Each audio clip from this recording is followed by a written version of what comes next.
right, Black and White Sports Reporters. Well, it looks like Breanna Stewart is coming out and saying that maybe some things have been addressed when it comes to the WNBA CBA.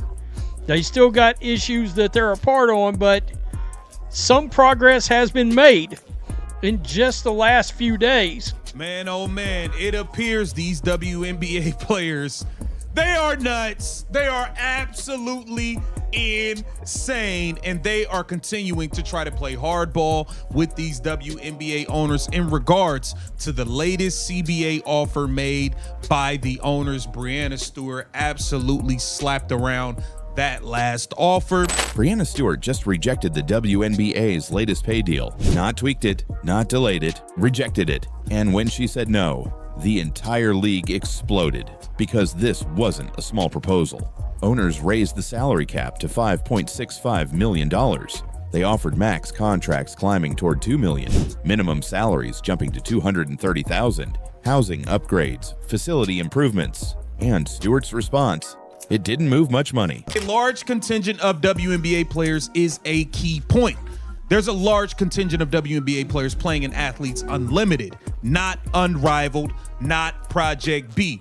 They're not making a bunch of money right now playing basketball in Athletes Unlimited. This is just to get some conditioning, get some 5-on-5 in, and things of that nature. This is not something where you are going to fatten your pockets. So ultimately, the players in this league, these are those middle of the pack players who seem to be getting left out in thought by the veterans, the Nneka Ogwumike's, the Breanna Stewart's, the Napheesa Colliers, who are all compromised but also can afford a lockout. These players, majority of these players in Athletes Unlimited, cannot afford a WNBA lockout. That's the moment everything changed. After 6 weeks of silence, owners finally responded to the players' proposal. The executive committee jumped on a Sunday call, not to celebrate progress, to get on the same page. That phrase matters because it tells you something was already fractured. Interesting. WNBA and players make CBA progress as Breanna Stewart opens up on process that has taken way longer than needed. Boy, that's a little truth. Some actual truth out of one of these players. This is getting a little bit more interesting. We also learn about whether or not there is a current, what they call drop dead date. Meaning the season won't start on time, yada, yada, yada. The executive committee for the Women's National Basketball Players Association held a call Sunday to discuss the WNBA's latest collective bargaining agreement proposal, which arrived on Friday. The executive committee wanted to, quote, really understand everyone's point of view and, quote, get on the same page about what we're asking for. Get on the same page? My understanding, everybody was on the same page, right? Oh, that's right. We found out that there was a fracture the other day, and then they tried to clean up that mess. Stewart said time is of the essence. She also admitted she doesn't know if there's a drop-dead date. But make no mistake, there is always a deadline. Training camps need planning. Free agency needs structure. Expansion drafts need execution. And we are only weeks away from when those dominoes must start falling. Now let's slow this down, because the numbers matter. The new proposal raises the salary cap to $5.65 million. Maximum salaries would start around $1.3 million in year one, eventually climbing toward $2 million. Minimum salaries jump to $230,000. The average salary would sit around $530,000. First year and minimum players get guaranteed one-bedroom apartments. Developmental players receive studio apartments. That is not cosmetic change. That is a massive financial leap. The WNBPA Vice President Breanna Stewart told CBS Sports in an exclusive interview Monday, the WNBA's proposal, the league's first response to the players' latest offer, which came more than 6 weeks ago, quote, didn't move much money, wise. So there wasn't a lot of money increase. There wasn't. It was like they went from a $5 million salary cap, I believe, to 5.65, something like that. For context, the current maximum salary is roughly $240,000. This would be more than 5 times that amount. So why reject it? Because none of it addressed the core issue, revenue sharing. The league is offering roughly 70% of net revenue. The players want a percentage of gross revenue. That difference sounds technical. It is not. Net revenue is what remains after expenses. Gross revenue is everything before expenses. That is the battlefield. Housing is appreciated. Salary bumps are welcomed. But revenue percentage is the non-negotiable. And that's where everything exploded. Now, here's where this gets uncomfortable. Not every player can afford a lockout. Veterans have endorsement deals, overseas contracts, alternative leagues. But second-year players fighting for roster spots, rookies who rely on that WNBA paycheck, they are scared. There have already been reports of players openly saying they cannot afford a missed season. And when leadership holds firm on 30% revenue sharing without visible compromise, that tension grows quietly inside the union. Because this isn't just about fairness, it's about survival for some players. And that creates pressure. Stewart also admitted she doesn't know if there's a public drop-dead date. But in professional sports, there always is one. If there's no agreement by late March, camps get delayed. If there's no agreement by early April, free agency shifts. If there's no agreement by mid-April, games start disappearing. That's not drama. That's logistics. And while negotiations drag on, the public battle has already begun. Details of the offer leaked. The housing, the salary increases, the concessions. Fans saw the numbers. Some believe the owners moved significantly. Others believe the players deserve a larger share of revenue. Now, this isn't just a negotiation, it's a public relations war. Because here's the philosophical divide. Owners are saying, we will guarantee you more money now. We will increase salaries dramatically. We will improve living conditions. But we will not tie compensation to gross revenue in a league that is still stabilizing financially. Players are saying, we want structural equity. We want a fixed percentage of revenue. We want a system that scales automatically as the league grows. That's not a minor disagreement. That's 2 completely different economic models. Progress has been made, but not on the core issue. Housing improved, salary caps rising, working conditions better, revenue sharing deadlocked. And that's why this exploded. Because when a star like Breanna Stewart draws a line, it forces everyone to choose a side. The owners, the union leadership, the middle-tier players who cannot afford a missed paycheck. The next few weeks will determine everything. If neither side moves, this is not a slow negotiation, it is a collision. And the biggest question is not whether the league explodes, it's who absorbs the blast. If you're still watching, drop revenue war in the comments. Is there a player or someone you watch even more specifically because there's things in his game maybe you would want to add to yours in the league? Man, I think Luka. I mean, Luka's amazing and he's incredible. I think the way he can not only score the ball, but also the way he passes. And I think the thing about him is, like, he's not the fastest, he's not the most athletic, but he can get his defender to move where he wants him to go, and he takes up that space, and he does a really good job of either keeping the defender behind him or keeping him to the side. So I think that's something I can certainly learn from. Like, I always kind of want to run away from the defense rather than absorbing the contact and taking up the space that they give me. So ESPN just got a new problem because Caitlin Clark didn't just appear on NBC. She walked into Madison Square Garden, sat next to NBA legends, and the whole basketball world watched her look completely at home. And here's why this matters. WNBA players are staring down a CBA fight that could shake the next season. But Caitlin just proved she can keep the spotlight, even when the league is in chaos. Stay with me, because in a minute, I'm going to show you the moment that quietly exposed the real power dynamic. Not a rumor, a live TV moment. It starts at the desk. NBC launches Basketball Night in America at MSG. Big lights, big arena, big stage. Maria Taylor introduces Caitlin like she belongs there. Carmelo Anthony is right there. Reggie Miller is right there. And Caitlin is the headline, not the game. Her. You could feel it. This wasn't WNBA Star Tries TV. This was NBC is building the future around her. But the first thing Caitlyn did wasn't argue. She joked. She looked at the desk and basically admitted, "I'm short next to these guys."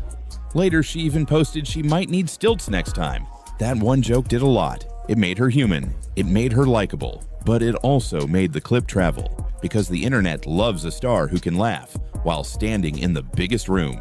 Then Maria asks Caitlyn about the arena, and Caitlyn doesn't give a boring answer. She paints a scene.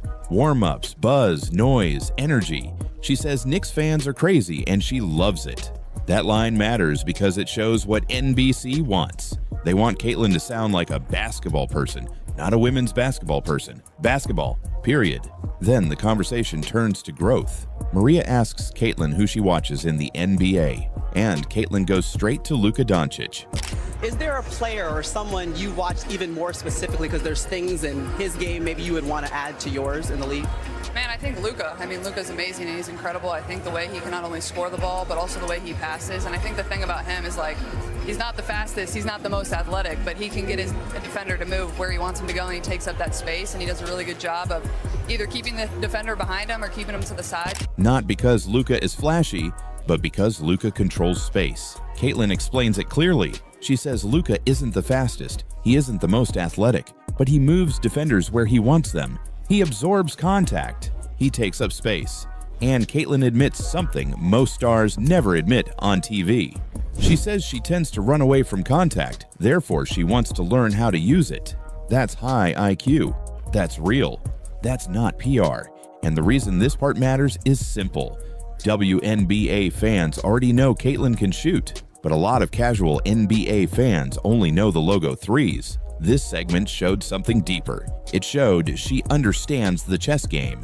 Therefore, NBA fans who never watched a single WNBA game just got a reason to respect her. But the night didn't stay safe, because Reggie Miller got asked an NBA comparison for Caitlyn, and he picked Peyton Pritchard. I'm actually curious too. I know you guys have seen Caitlyn play. She's a one of ones, but is there like a comparison of someone either you played with or you guys watching the game right now that reminds you of the young lady to your right? I like Peyton Pritchard from Boston, the way he's able to handle the basketball. He makes big shots when the shot clock's running down, a lot like this young lady right here. Isn't afraid of the big moment and is a champion like she's soon to be. The second he said it, Caitlyn's face went blank. Not angry, not rude, just deadpan. Like, that's what you went with. It was the most honest reaction you can have without saying a word. And that's why it went viral, because fans saw what they were thinking. And right there, NBC got what every network secretly prays for. A clip that spreads itself. A moment you don't need to explain, you just post it. But here's the twist. That viral moment wasn't even the biggest moment of her debut. The biggest moment was when Caitlyn brought up the CBA, live on NBC at MSG, with legends sitting next to her. Caitlyn didn't dodge it. She didn't do the no comment thing. She framed it as one of the biggest moments women's sports has had. And she said she felt confident a deal would get done soon. That is massive, because it tells you Caitlyn understands what's at stake, not just for her, for everyone. But here's the part the league can't ignore. When Caitlyn speaks about the CBA on a massive NBA broadcast, it changes the pressure, because now the CBA story isn't trapped in WNBA circles, it's in the mainstream. Owners feel that, sponsors feel that, networks feel that. Therefore, the negotiation isn't just numbers on paper anymore. It's reputation, it's optics, it's momentum. Now let's talk about why NBC did this at all.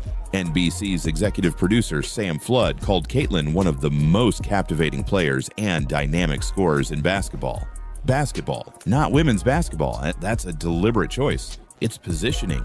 It signals how NBC plans to sell her. And that's where WNBA players start to feel the tension. Because if Caitlyn is being positioned as basketball's star, the league will lean on her harder. The marketing will lean on her harder. The schedule will lean on her harder. And players will ask the uncomfortable question, if the league is growing because of stars, do the non-stars get paid like it? Or do they get asked to wait their turn again? That's why people say the players will explode. Not because everyone hates Caitlyn, but because a star economy creates pressure inside a locker room. It changes how people talk about value. It changes how people talk about fairness. And it changes what a strike threat really means. Because here's the scary part. Caitlin just showed she can dominate a stage outside the WNBA. That's not a criticism. That's reality. And if the WNBA season gets messy, Caitlin doesn't disappear. She stays visible. Therefore, the league's biggest star becomes even bigger.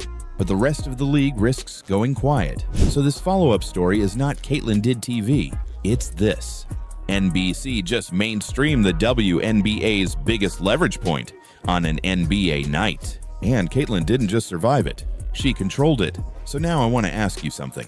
Did NBC just give the WNBA more power heading into the CBA? Or did they just make Caitlin bigger than the league at the worst possible time? If you're still watching, drop stilts in the comments.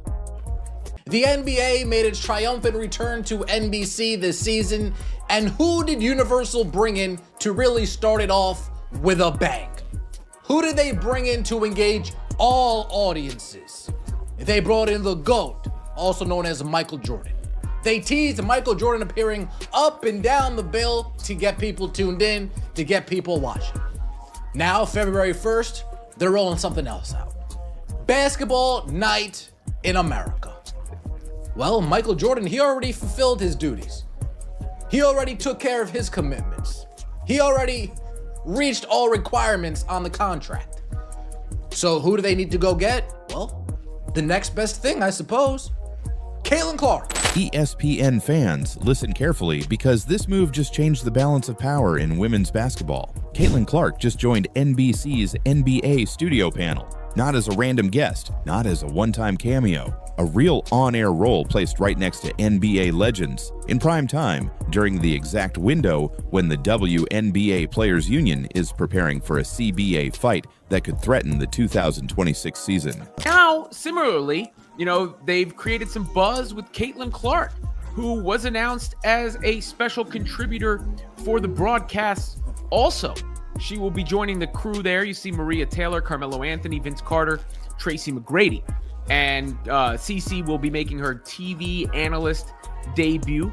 Stay with me, because at the end, I'm going to show you the single line in NBC's announcement that tells you how they plan to market Caitlin going forward, and why that one line quietly pressures every negotiation inside the WNBA. Caitlin Clark has landed herself a new, very high-profile position, and I've been wondering when this was going to happen. I knew at some point, somewhere, with some miscellaneous media outlet, Caitlin Clark would get a gig, and now we know where that gig's going to be, when that gig's going to be, and who that gig's going to be for. Here's the context. The WNBA is heading toward the end of its current collective bargaining agreement, and players have already signaled they're willing to use real leverage if the next deal doesn't deliver what they want. That means bigger pay, better travel, better working conditions, and a bigger slice of what the league is now generating. But the problem with a holdout is simple. It only works if everyone feels the same pain at the same time. And Caitlin just made a move that reduces her pain, because her NBC role carries through the spring of 2026. So if the WNBA season happens on time, she wins. But if the season gets delayed or negotiations drag, she still wins. That's why people are reacting. Not because how dare she, but because it exposes a reality that's been building for a long time. Some players are tied to the WNBA calendar, but Caitlin is building a career that can survive without it. Now let's talk about what NBC actually did, because the details are what make this feel like a statement. NBC is launching Basketball Night in America. They're modeling it like a major event broadcast, the way they build big nights in football, and they're not hiding Caitlin in a side segment. Her debut is scheduled for February 1st before Lakers vs. Knicks at Madison Square Garden. That is one of the biggest stages you can possibly choose. And she's back March 9th for Thunder vs. Knicks. Again, primetime matchups, big markets, and a broadcast designed to travel on social media. Announced on Tuesday that Caitlin Clark will join NBC Sports to serve as a special contributor for its new Basketball Night in America program. Caitlin Clark will make her debut as a TV analyst on February 1st, preceding the Lakers vs. Knicks game at Madison Square Garden per a release from NBC. Wow. So this would be akin to, they have Sunday Night Football, and it starts with a pregame show called Football Night in America. That's not a trial run. That's NBC saying, we are putting her in front of the entire basketball audience. And look at the desk they're giving her. Maria Taylor, Carmelo Anthony, Vince Carter, Tracy McGrady, Reggie Miller. That's a credibility wall. That's NBC saying Caitlyn belongs in the same conversation as the game's most recognizable voices. Therefore, this isn't just about Caitlyn getting another job. This is about NBC staking a claim in the future of basketball coverage. Here we are. It will be Caitlin Clark's first time in an analyst-type role on TV. That's per Chloe Peterson. She will return to the broadcast table on March 9 for a game between Oklahoma City Thunder and the Knicks. Caitlin Clark joins Michael Jordan as a splashy acquisition for NBC and NBA coverage.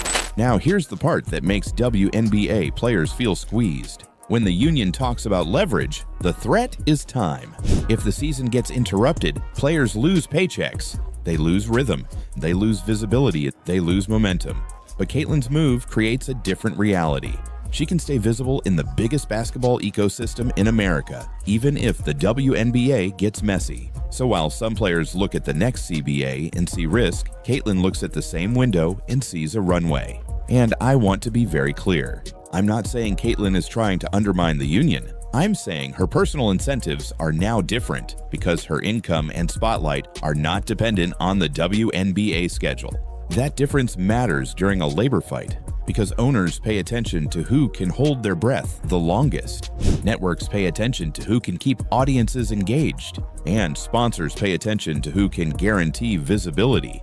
Therefore, Caitlyn's NBC role becomes leverage without her even saying a word. Now add the timing. Her 2025 season ended early due to injury in July, and if the WNBA season starts in May, you're looking at a long gap. A lot of players would use that gap to train, recover, and hope the league takes care of the rest. But Caitlyn is filling that gap with three things: media, national team commitments, and brand work. So when people say WNBA players explode, what they're really describing is the fear of falling behind. Because in a star-driven league, visibility becomes currency. And Caitlyn just locked in a currency printer that runs even if the WNBA pauses. Now here's where the story gets sharper. NBC didn't describe Caitlyn as a star of women's basketball. They described her as one of the most captivating players and dynamic scorers in basketball. Basketball, not women's basketball. Basketball, that's the line. And if you understand how networks think, you know why that line is nuclear. It's not just praise, it's positioning. It tells you NBC is not trying to keep Caitlyn in a separate category. They're trying to move her into the mainstream basketball conversation beside NBA storylines, NBA debates, and NBA audiences. That is bigger than the WNBA. And that creates two reactions at the same time. Fans see it and think, finally, this is what should have happened. But players see it and think, wait, if the spotlight can move that fast for one person, what does that mean for the rest of us? Because the union's argument is collective value, but the market rewards individual gravity, and Caitlyn has gravity. So when the CBA negotiations heat up, owners are going to make a quiet argument. They're going to say, the league is growing, but the growth is concentrated. They'll point to ratings spikes, ticket demand, sponsor interest, and social engagement around a small number of names. And Caitlyn will be the center of that story, whether she wants to be or not. That's why this move is not just cool, it's strategic. It gives Caitlyn options. It gives NBC a bridge between NBA coverage and WNBA coverage. But it also exposes the uncomfortable question the league has been avoiding. Is the WNBA trying to build an equal system, or is it becoming a star economy? Because if it's a star economy, players will fight harder for revenue share. But if it's an equal system, the league has to protect the collective, even when one person is clearly driving the most attention. And that contradiction is exactly what sets off friction. Now let me give you the real takeaway. If you're trying to predict whether the 2026 season is in danger, you don't need rumors. You need 3 signals. Signal 1. Watch the union's language. If they move from general frustration to specific timelines, specific demands, and actual vote talk, that's when it gets real. Signal 2. Watch the owner's concessions, not public statements, real changes, travel upgrades, roster expansion, revenue share movement. If you don't see tangible movement, the temperature rises. Signal 3, watch hedge behavior. When stars lock in outside platforms during the danger window, it tells you the industry is preparing for disruption. And when broadcasters build programming that can keep fans engaged, even if the WNBA calendar becomes uncertain, that tells you they're pricing in risk. Therefore, Caitlyn joining NBC isn't just a headline, it's a signal that the biggest star in the league is building a career that doesn't rely on the league's stability. And that reality will force the WNBA to decide what it wants to be, a league that protects the collective, or a league that rides its stars. Because you can't do both forever. So here's the question. Is Caitlyn's NBC move smart protection in a messy CBA year? Or is it the first domino that exposes how divided the money and leverage really are? If you're still watching, drop NBC panel in the comments.